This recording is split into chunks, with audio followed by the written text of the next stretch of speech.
Hi everybody! In a previous video, I talked about how there hasn't been a definitive Digimon video game to date.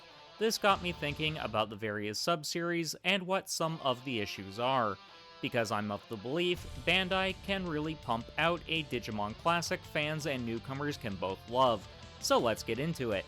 Before we break down each individual sub-series and how they could be polished to the nth degree, we have to discuss the primary problem the brand faces as a whole. While we do get a lot of Digimon content, whether it be manga, anime, trading cards, or games, the problem always stems from the fact it's treated like the redheaded stepchild and receives basically zero budget for any of its properties as a result. Even when the brand was in its height of popularity during the early 2000s, it had a shoestring budget, meaning people viewed the IP less favorably than, say, Pokemon or some of its other contemporaries. I'm not saying Digimon needs to have a AAA level budget for its various pieces of media, but it really should be treated a little bit better in that regard.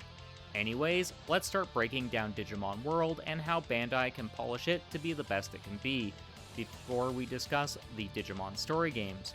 As for Survive, I'm covering that in a separate video, as I've got some ideas on how a sequel could properly be handled, so hit the subscribe button and ring the bell so you won't miss it. In the previous video, I discussed how Digimon seemingly lacks a definitive gaming experience. I don't think that's true, I think it's just Digimon fans having inadequacy issues. However, that video did dig deeply into how the Digimon World games have pretty much always been niche monster-raising sims that aren't exactly friendly to newcomers. I'd say Digimon World 2 and 3 are outliers as they changed their gameplay up significantly, with World 2 being a dungeon crawler, and 3 being more akin to a traditional JRPG. So let's address how Bandai can fix the main problem of the World titles.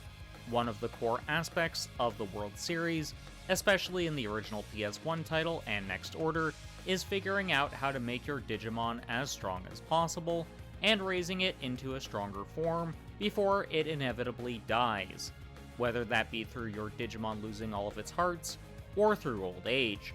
Ultimately, you start the process anew. It's an addicting gameplay loop once you figure out some of the core mechanics. But that's the problem. There are just so many mechanics, and a lot of them are very much a sink or swim thing, as the game doesn't do a very good job of explaining them clearly to the player. Next Order was much better for that, but it was still less than ideal. There's also the factor thrown in head first, and these games just throw all of the mechanics at you in one go. On the PS1, this was acceptable, since most games had the philosophy of figure it out for yourself, or buy the guide.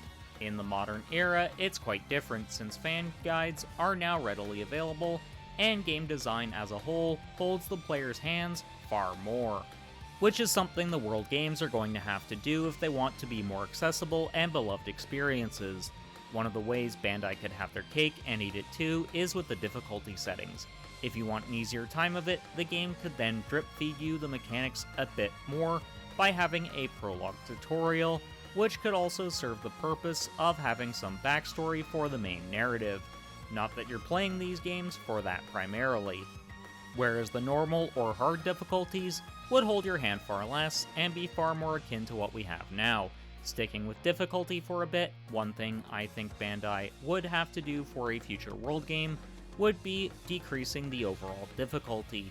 Sometimes the scrub Digimon you face off just feel a bit too overtuned, even if you have a decent monster. These are just the biggest things I feel the World series needs to tweak. But what of the minor ones? These may seem like super minuscule ideas, but they could really add up to something that could elevate the World games beyond just niche spin-offs to the virtual pet. Digimon will of course need to eat, go to the bathroom, and sleep. Using these mechanics are really important to exploring the world and beating the game. However, some Digimon are nocturnal, and others are active during the daytime, so why not expand the time mechanics just a little bit? In doing so, Bandai could also simplify the game a bit as well, having it so the game will show what your Digimon's typical schedule is, when they need to eat, when they need to go to the can, and when they need to sleep. Time management in these games is even more important than it is in the Persona titles, so why not actually make the mechanics surrounding it a bit more user-friendly?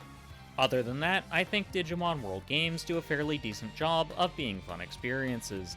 They just need to lower the difficulty a little, drip feed mechanics instead of chucking them at the player all at once, and add some minor quality of life improvements. Let's move on to the story games, which I would argue are the core pillar for the Digimon brand, at least when it comes to gaming. The story games have fewer issues than the World series, so there's less Bandai needs to change. That's not to say the story games couldn't be improved though. Most of their issues stem from a lack of budget, as they're relatively polished titles, and a lot of their mechanics are fairly streamlined, making them feel like a traditional turn-based JRPG with monster collecting elements, which does elicit a lot of mostly unfair comparisons with Pokemon. While I don't agree with that take entirely, I will say I do think Bandai can and should do a lot more to make the story games more unique, even though it would be hard for them to do so without drawing comparisons to Pokemon, Shin Megami Tensei, and Persona. However, going down the Persona and SMT route might just help Digimon Story start to feel more unique and interesting. The Demon Haunt is one feature from SMT5 I feel Digimon needs to incorporate into the story games, and it could even be marginally incorporated into the Digiline mechanic from the Cyber Sleuth titles. That way your interactions with Digimon on the Digi Farm actually matter more than just flavor text. I also feel like Digimon tries so hard to establish the relationships with your Digimon actually matter. Ultimately, it feels a bit hollow. So one way this could be fixed is by making the cam stat in the story titles matter more. To make it matter, incorporate some of the social sim elements from Persona.